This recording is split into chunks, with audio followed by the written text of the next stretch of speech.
بسم اللہ الرحمن الرحیم۔ حضرت محمد صلی اللہ علیہ وآلہ وسلم نے فرمایا، وضو ہو یا نہیں ہو، ہر وقت یہ تسبیح لازمی پڑھا کرو۔ یہ تسبیح قبر کے عذاب کو روکتی ہے، جہنم سے بچاتی ہے، ماں باپ کی بخشش ہوگی، اولاد پر کوئی مصیبت نہیں آتی، گناہوں کو مٹا دے، قضا نمازیں سب معاف کروا دے، وہ تسبیح یہ ہے۔ محترم ناظرین، آج آپ کی خدمت میں ایک ایسی تسبیح کا عمل لے کر آیا ہوں کہ اگر آپ کا وضو ہو یا نہیں ہو، یہ مبارک تسبیح آپ کسی بھی حالت میں پڑھ سکتے ہیں، کیونکہ یہ تسبیح پڑھنے سے اللہ تعالیٰ قبر کے عذاب کو روک دیتا ہے۔ اس تسبیح کی بدولت انسان کو جہنم سے نجات دے دی جاتی ہے، اس کے ماں باپ کی بخشش ہوتی ہے، اس کی اولاد پر کوئی مصیبت نہیں آتی، اس کے سارے گناہ معاف ہو جاتے ہیں۔ اگر وہ بے نمازی رہا ساری زندگی تو اس کی قضا نمازیں معاف ہو جاتی ہیں، کیونکہ ناظرین یہ تسبیح اللہ تعالیٰ کی بابرکت نعمتوں میں سے ہے جو اپنے دامن میں بے پناہ فیوز و برکات سمیٹے ہوئے ہے۔ یہ ایسی لازوال دولت ہے کہ جسے مل جائے اس کے دین اور دنیا سنور جاتے ہیں۔ یہ تسبیح پڑھنے کی برکت کا اندازہ اس بات سے ہو رہا ہے کہ اللہ رب العزت یہ تسبیح پڑھنے والے کو جہنم سے نجات دے دیتا ہے، اس کی قبر کے عذاب کو روک دیا جاتا ہے، اس کے ماں باپ کی بخشش ہو جاتی ہے، اولاد پر مصیبتیں نہیں آتی اور اس کی قضا نمازیں معاف ہو جاتی ہیں۔ تو اس بابرکت تسبیح کے بارے میں جاننے کے لیے گزارش ہے کہ ویڈیو کو آخر تک لازمی دیکھیے گا۔ حضرت عبداللہ بن عوف روایت کرتے ہیں کہ حضور نبی اکرم صلی اللہ علیہ وآلہ وسلم نے فرمایا، جبرائیل علیہ السلام میرے پاس آئے اور مجھے خوشخبری سنائی کہ آپ کا پروردگار فرماتا ہے، جو شخص یہ تسبیح پڑھتا ہے اس کی قضا نمازیں معاف کر دی جاتی ہیں، اس کی اولاد کی مصیبتیں دور کر دی جاتی ہیں، اس پر سے قبر کا عذاب ہٹا لیا جاتا ہے، اس کو جہنم سے نجات دے دی جاتی ہے، اور یہ تسبیح جو شخص پڑھتا ہے اللہ اس کے گناہوں کو یوں مٹا دیتا ہے جیسے کہ پانی آگ کو بجھا دیتی ہے۔ یہ تسبیح اللہ کی راہ میں تلواریں چلانے اور اپنی جانیں قربان کرنے سے بھی افضل ہے۔ حضرت حذیفہ رضی اللہ تعالیٰ عنہ کا فرمان ہے، جو یہ تسبیح پڑھتا ہے اللہ اس کو، اس کی اولاد کو اور اولاد کی اولاد کو رنگ دیتے ہیں۔ ناظرین کرام، اس بات میں کوئی شک نہیں کہ رسول اکرم صلی اللہ علیہ وآلہ وسلم کی حیات طیبہ کے بلا شبہ بے شمار پہلو ہیں، اور بنی نوع انسان کی ہدایت اور رہنمائی کے اعتبار سے ہر پہلو اپنے اندر بہرے بے قرار رکھتا ہے۔ دعوت اور تبلیغ کے اعتبار سے آپ صلی اللہ علیہ وآلہ وسلم کی سیرت طیبہ کا سب سے نمایاں اور امتیازی پہلو آپ صلی اللہ علیہ وآلہ وسلم کا اپنی امت کے لیے رحمت بن کر تشریف لانا ہے۔ نبوت سے پہلے بھی آپ صلی اللہ علیہ وآلہ وسلم یقیناً لوگوں کے لیے سراپے رحمت تھے۔ مکہ میں صادق اور امین کے لقب سے مشہور ہونا اس بات کا واضح ثبوت ہے۔ منصب رسالت پر سرفراز ہونے کے بعد رسول اللہ صلی اللہ علیہ وآلہ وسلم نے اپنی امت تک دین پہنچانے کے لیے جس صبر و تحمل، بردباری اور شفقت اور رحمت کا طرز عمل اختیار فرمایا، وہ آپ صلی اللہ علیہ وآلہ وسلم کی سیرت طیبہ کا ایک عظیم الشان پہلو ہے، جس کی رفتوں اور بلندیوں کا احاطہ کرنا کسی مورخ اور سیرت نگار کے بس کی بات نہیں۔ نبی کریم صلی اللہ علیہ وآلہ وسلم نے اپنی امت تک دین پہنچانے کے لیے بہت سی تکالیف کا سامنا کیا، مصائب و آلائشوں کو برداشت کیا۔ آپ صلی اللہ علیہ وآلہ وسلم نے تو اپنا فرض اور تبلیغ دین کی ذمہ داری امت محمدیہ تک بڑے احسن اور کامل انداز سے نبھا دی تھی۔ اب امت محمدیہ کا یہ فرض اور واجب ہے کہ وہ آپ صلی اللہ علیہ وآلہ وسلم کے اتباع کو لازم پکڑے اور آپ صلی اللہ علیہ وآلہ وسلم کی تعلیمات کو اپنا عرض جان بنائے۔ اس کے علاوہ اللہ رب العزت نے آپ صلی اللہ علیہ وآلہ وسلم پر درود و سلام کی تلقین بھی فرمائی ہے۔ محترم ناظرین، یہ وہ تسبیح ہے جو حضور پاک صلی اللہ علیہ وآلہ وسلم کو بہت پسند ہے۔ حضور پاک صلی اللہ علیہ وآلہ وسلم نے فرمایا کہ وضو ہو یا نہیں ہو، یہ تسبیح پڑھ لو۔ جو بندہ نبی آخر الزماں حضرت محمد صلی اللہ علیہ وآلہ وسلم کا یہ پسندیدہ درود پڑھے گا، اس بندے کی حاجتیں فوراً پوری ہوں گی اور اللہ اس کے گھر کو دولت سے بھر دیتا ہے انشاءاللہ۔ حضور پاک صلی اللہ علیہ وآلہ وسلم کے مبارک مقدس عظیم ذات پر درود شریف بھیجنا ایک مسلمان کے لیے بہت بڑی نعمت، اعزاز اور خوش قسمتی کی بات ہے۔ بخاری شریف میں فرمان مصطفیٰ صلی اللہ علیہ وآلہ وسلم ہے، یعنی بندہ جس سے محبت کرتا ہے اس کے ساتھ ہوگا۔ تو درود شریف پڑھنے سے چونکہ دل میں نبی کریم صلی اللہ علیہ وآلہ وسلم کی محبت بیٹھ جاتی ہے، تو اس محبت رسول کی وجہ سے انشاءاللہ قبر و حشر میں رسول کریم صلی اللہ علیہ وآلہ وسلم کا ساتھ نصیب ہوگا۔ درود شریف پڑھنے والا چونکہ محبت رسول کی بدولت سرکار دو عالم صلی اللہ علیہ وآلہ وسلم کی اطاعت کرتا ہے، اور اطاعت رسول کریم صلی اللہ علیہ وآلہ وسلم کا انعام اللہ کریم یہ عطا فرماتا ہے کہ جو قیامت کے دن انبیاء و صدیقین اور شہداء و صالحین کے ساتھ ہوگا، اور ان سب نفوس قدسیہ کے سردار حضور سرور کائنات صلی اللہ علیہ وآلہ وسلم ہیں۔ تو نتیجہ یہ نکلا کہ درود پڑھنے والا ان سب مقبولان الہی کے ساتھ ہوگا۔ قرآن کریم میں ہے کہ اطاعت رسول کریم اللہ پاک کا محبوب بناتی ہے۔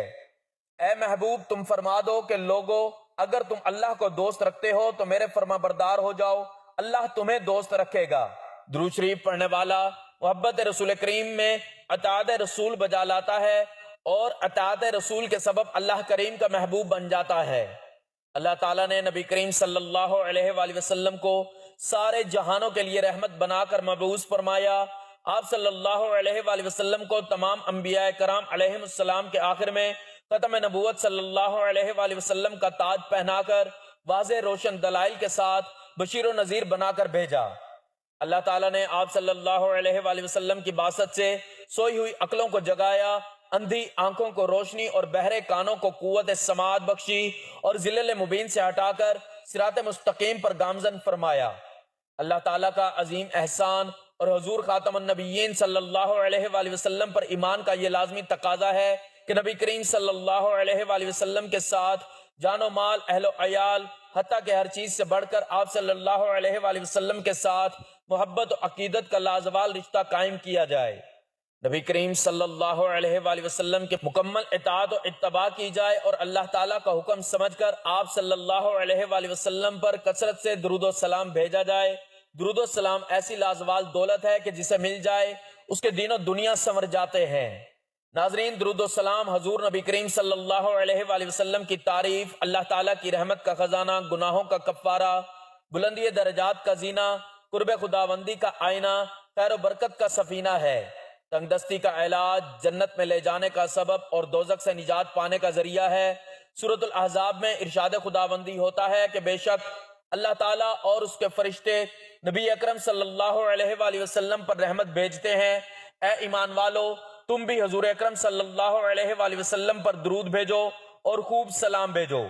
اس آیت میں اللہ تعالیٰ نے مسلمانوں کو یہ حکم دیا ہے کہ وہ رسول اللہ صلی اللہ علیہ وآلہ وسلم پر درود و سلام بھیجا کریں، مگر اس کی تعبیر فرمائی کہ پہلے اللہ تعالیٰ نے خود اپنا اور اپنے فرشتوں کا رسول اللہ صلی اللہ علیہ وآلہ وسلم پر درود بھیجنے کا ذکر فرمایا، اس کے بعد مومنین کو اس کا حکم دیا۔ آپ صلی اللہ علیہ وآلہ وسلم کے شرف اور عظمت کو بیان فرمایا کہ جس کام کا مسلمانوں کو حکم دیا جاتا ہے وہ کام ایسا ہے، خود اللہ تعالیٰ اور اس کے فرشتے بھی وہ کام کرتے ہیں۔ جب یہ آیت مبارکہ نازل ہوئی تو صحابہ کرام رضوان اللہ تعالی علیہم اجمعین حضور نبی کریم صلی اللہ علیہ وآلہ وسلم سے عرض کرنے لگے، اے اللہ کے رسول صلی اللہ علیہ وآلہ وسلم، سلام کا طریقہ تو ہم جانتے ہیں مگر درود کیسے بھیجیں؟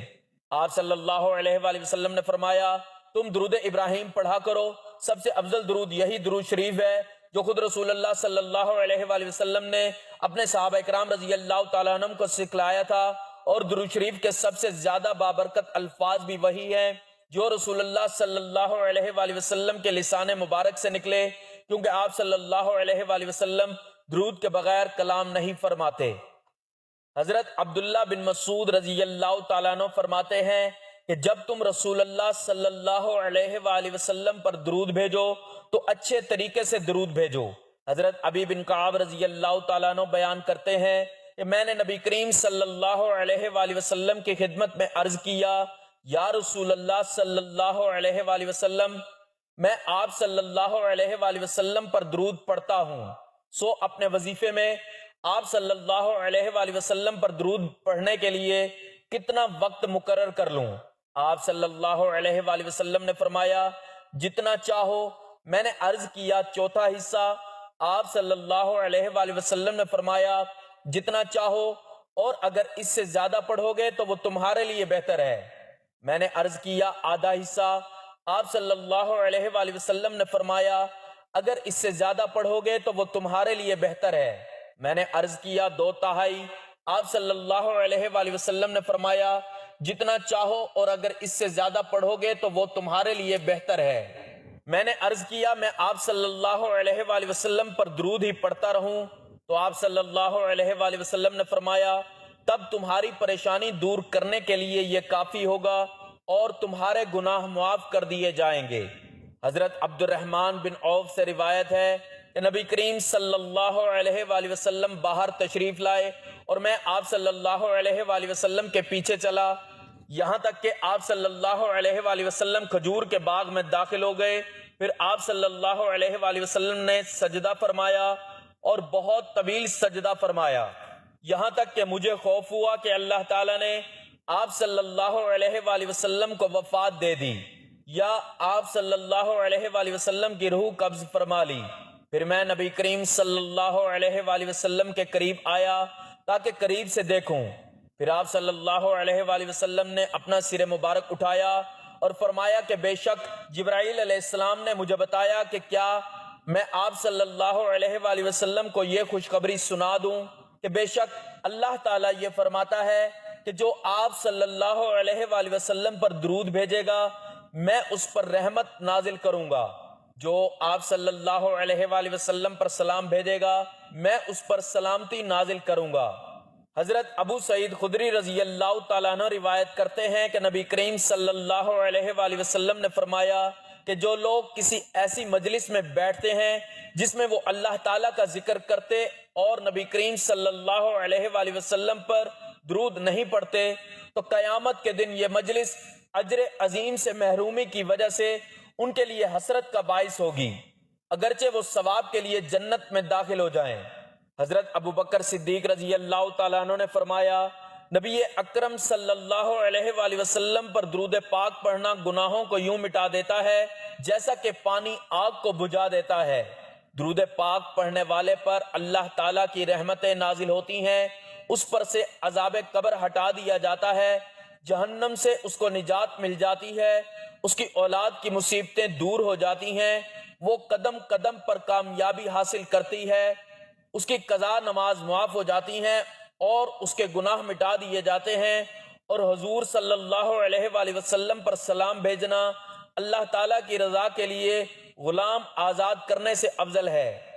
ام المؤمنین حضرت عائشہ صدیقہ رضی اللہ تعالی عنہا کا قول ہے کہ مجلسوں کی زینت نبی کریم صلی اللہ علیہ وآلہ وسلم پر درود پاک پڑھنا ہے، لہٰذا مجالس کو درود پاک سے مزین کرو۔ امام ابن حجر رحمت اللہ علیہ بیان کرتے ہیں کہ ایک صالح شخص نے کسی کو خواب میں دیکھا اور اس سے پوچھا کہ مرنے کے بعد تیرا کیا حال ہوا؟ اس نے بتایا کہ اللہ سبحانہ وتعالی نے میری بخشش فرما کر جنت میں بھیج دیا۔ صالح شخص نے اس سلوک کا سبب پوچھا تو اس نے بتایا کہ جب فرشتوں نے میرے اعمال تولے تو میرے گناہوں کو شمار کیا اور میرے پڑھے ہوئے درود پاک بھی شمار کیے تو 100 درود گناہوں سے بڑھ گئے، جبکہ باقی سب نیک اعمال سے میرے گناہ زیادہ تھے۔ جو ہی درود پاک کا شمار بڑھ گیا تو اللہ پاک نے فرشتوں کو حکم دیا کہ اس کا حساب کتاب ختم کر دو، چونکہ اس کے درود بڑھ گئے ہیں اس لیے اس کو سیدھا جنت میں لے جاؤ۔ تو ناظرین محترم، وقت کی نزاکت کو مد نظر رکھتے ہوئے چلتے ہیں اس عمل کی جانب کہ آپ نے کون سی تسبیح کتنی تعداد میں پڑھنی ہے کہ جس کے پڑھنے سے قبر کا عذاب روک دیا جاتا ہے، جہنم سے نجات مل جاتی ہے، اولاد کی مصیبتیں دور ہو جاتی ہیں اور انسان کی قضا نمازیں معاف ہو جاتی ہیں۔ تو یہ درود پاک کی ہی تسبیح کا عمل ہے جو کہ نبی کریم صلی اللہ علیہ وآلہ وسلم کا پسندیدہ عمل ہے اور یہ ساری نفلی عبادتوں سے افضل ہے۔ جو شخص درود پاک پڑھتا ہے تو فرشتے 3 دن تک اس کے گناہ نہیں لکھتے۔ درود شریف پڑھنے والے کو نہ قبر میں مٹی کھائے گی اور نہ ہی کیڑے مکوڑے۔ جو بندہ روز ایک تسبیح درود پاک پڑھنے کا اپنا معمول بنا لے تو انشاءاللہ وہ بندہ اللہ کا اور اللہ کے نبی کا سب سے پیارا بندہ ہوگا۔ حضور نبی کریم صلی اللہ علیہ وآلہ وسلم کا سب سے پیارا امتی کہلائے گا، جسے نہ صرف زمین پر پسند اور مقبول کیا جائے گا بلکہ آسمان میں بھی وہ سب کی آنکھوں کا تارا ہوگا۔ حضور نبی کریم صلی اللہ علیہ وآلہ وسلم نے فرمایا کہ جو مجھ پر پورے دل اور یقین سے صرف ایک بار درود پاک پڑھتا ہے تو اللہ پاک اس پر اپنی 10 رحمتیں نازل فرماتا ہے، 10 درجے بلند کرتا ہے اور 10 گنا اس کے بدلے سے معاف فرما دیتا ہے۔ تو یہ درود پاک ہے جو آپ صلی اللہ علیہ وآلہ وسلم کو سب سے زیادہ محبوب ہے۔ حضرت عبد الرحمن بن ابی اللہ کہتے ہیں کہ مجھ سے کعب بن حجرہ رضی اللہ تعالیٰ عنہ ملے اور فرمایا کہ کیا میں تمہیں ایسا تحفہ نہ دوں جسے میں نے نبی کریم صلی اللہ علیہ وآلہ وسلم سے سنا ہے، اور میں نے عرض کیا کہ ضرور دیجئے۔ تو انہوں نے کہا درود ابراہیمی پڑھو، یعنی جو درود پاک ہم نماز میں پڑھتے ہیں۔ تو ناظرین یہ تسبیح درود پاک کی ہے، جو بندہ درود شریف پڑھے تو اللہ پاک اس پر سلام بھیجتے ہیں۔ ناظرین آپ جتنی نمازیں پڑھ لیں، روزے رکھ لیں، تمام نیک اعمال و احکامات جو ہم کریں وہ سب ہم اللہ تبارک و تعالیٰ کے لیے کریں۔ یہ تمام اعمال بھی اللہ تعالیٰ قبول فرمانے والے ہیں، لیکن آپ صلی اللہ علیہ وآلہ وسلم پر درود شریف بھیجنا ایک ایسا عمل ہے جو نہ صرف ہونٹ ہلانے سے بھی قبول ہو جاتا ہے، بلکہ یہ ایک ایسا ذکر ہے جو کبھی رد نہیں ہوتا، اللہ تعالیٰ کی بارگاہ میں قبول ہوتا ہے۔ باقی جو عبادات کی جاتی ہیں ان کے بارے میں ہم یہ نہیں کہہ سکتے یہ مقبول ہیں کہ نہیں۔ اللہ تعالیٰ قرآن پاک میں فرماتے ہیں کہ تم ایک نیکی کرتے ہو تو ہم تمہیں اس کا 10 گنا اجر دیتے ہیں۔ تو درود شریف پڑھنا تو ایک نیکی ہے، اور اس سے بڑی نیکی کیا ہے؟ حضرت ابو ہریرہ رضی اللہ تعالیٰ عنہ سے روایت ہے کہ آپ صلی اللہ علیہ وآلہ وسلم نے فرمایا جس نے مجھ پر ایک مرتبہ درود بھیجا اللہ تعالیٰ اس پر 10 رحمتیں نازل فرمائے گا۔ اللہ تعالیٰ کا ایک بہت بڑا احسان ہے کہ اس کی ذات پاک نے ہمیں اپنے حبیب محمد مصطفیٰ صلی اللہ علیہ وآلہ وسلم کا امتی بنایا، اور ہمارے دلوں کو آپ صلی اللہ علیہ وآلہ وسلم کی محبت اور آپ صلی اللہ علیہ وآلہ وسلم کی غلامی کا شرف بخشا۔ الحمدللہ کہ اللہ تعالیٰ نے ہمیں سلسلہ نبوت رسول اللہ صلی اللہ علیہ وآلہ وسلم سے منسلک فرمایا۔ آپ صلی اللہ علیہ وآلہ وسلم اللہ کے آخری نبی ہیں، اور آپ صلی اللہ علیہ وآلہ وسلم کی بدولت آج ہم اور آپ مسلمان ہیں، اور آپ صلی اللہ علیہ وآلہ وسلم کی بدولت دین اسلام دنیا میں پھیلا۔ تو بحیثیت امتی ہر مسلمان کا یہ دینی ایمانی فریضہ ہے کہ ہم آپ صلی اللہ علیہ وآلہ وسلم پر کثرت سے درود و سلام بھیجیں، آپ صلی اللہ علیہ وآلہ وسلم کو درود و سلام کا تحفہ پیش کریں۔ رسول اللہ صلی اللہ علیہ وآلہ وسلم پر درود و سلام کی فضیلت اور اہمیت اتنی زیادہ ہے کہ اللہ تعالیٰ خود قرآن پاک میں فرماتے ہیں کہ اللہ اور اس کے فرشتے درود و سلام بھیجتے ہیں آپ پر، تو اے ایمان والو تم بھی آپ صلی اللہ علیہ وآلہ وسلم پر درود بھیجو۔ تو ناظرین روزانہ چلتے پھرتے درود پاک لازمی پڑھا کریں، کم از کم 300 مرتبہ درود پاک پڑھ لیا کریں، کیونکہ جو 300 بار درود پاک پڑھتا ہے اس کے گھر سے محتاجی دور کر دی جاتی ہے، اللہ اس کے گھر سے پریشانیوں کو دور کر دیتا ہے، بیماریوں کو دور کر دیتا ہے، اس کی اولاد کو مصیبتوں سے دور کر دیتا ہے، عذاب قبر اور جہنم سے نجات دی جاتی ہے، قضا نماز معاف ہو جاتی ہیں، تمام پریشانیاں دور ہو جاتی ہیں، کیونکہ اللہ اپنے بندوں کو اپنی رحمت کی چادر میں ڈھانپ لیتا ہے۔ تو ایک مرتبہ ثواب کے لیے میرے ساتھ بھی درود پاک پڑھ لیں۔ اللہم صلی علی محمد وعلی آل محمد کما صلیت علی ابراہیم وعلی آل ابراہیم انکا حمید مجید۔ اللہم بارک علی محمد وعلی آل محمد کما بارکت علی ابراہیم وعلی آل ابراہیم انکا حمید مجید۔ تو آپ نے اس تسبیح کو لازمی پڑھنا ہے۔ آپ دن میں جب جہاں جیسے آپ کو وقت مل جائے چلتے پھرتے اٹھتے بیٹھتے کم از کم 100 مرتبہ لازمی درود پاک کا عمل کریں۔ اگر آپ زیادہ پڑھنا چاہتے ہیں تو زیادہ سے زیادہ بھی اس عمل کو کیا جا سکتا ہے، کیونکہ اس کے پڑھنے سے اللہ تبارک و تعالیٰ کی رحمت اور خوشنودی حاصل ہوتی ہے، دنیا کے تمام کاموں میں آسانی پیدا ہوتی ہے، اور قدم قدم پر اللہ کی مدد حاصل ہوتی ہے، تمام حاجات پوری ہوتی ہیں، حضور صلی اللہ علیہ وآلہ وسلم کی شفاعت واجب ہوتی ہے، رزق کی تنگی دور ہوتی ہے، مال و اسباب میں برکت پیدا ہوتی ہے، درود پاک پڑھنے والے کے گناہ معاف ہوتے ہیں، قضا نمازیں معاف ہو جاتی ہیں، عذاب قبر اور جہنم سے نجات مل جاتی ہے، درجات بلند ہوتے ہیں، اور زندگی کی تمام منزلیں آسان ہو جاتی ہیں، خاتمہ بالایمان ہوتا ہے، دونوں جہانوں میں کامیابی ملتی ہے۔ اللہ تعالیٰ پابندی کے ساتھ ہمیں درود شریف پڑھتے رہنے کی توفیق عطا فرمائے، تا حشر اس کی برکات نصیب فرمائے، آمین۔ اللہ تبارک و تعالیٰ سے دعا ہے کہ نیکی کی بات کو سننے اور اس پر عمل کرنے کی طاقت اور توفیق عطا فرمائے، آمین یا رب العالمین۔ ناظرین گزارش ہے کہ اللہ تعالیٰ کے 99 ناموں میں سے کوئی ایک نام لکھ کر کمنٹس میں ضرور شیئر کریں۔ اللہ تعالیٰ ہم سب کا حامی و ناصر ہو، آمین، جزاک اللہ۔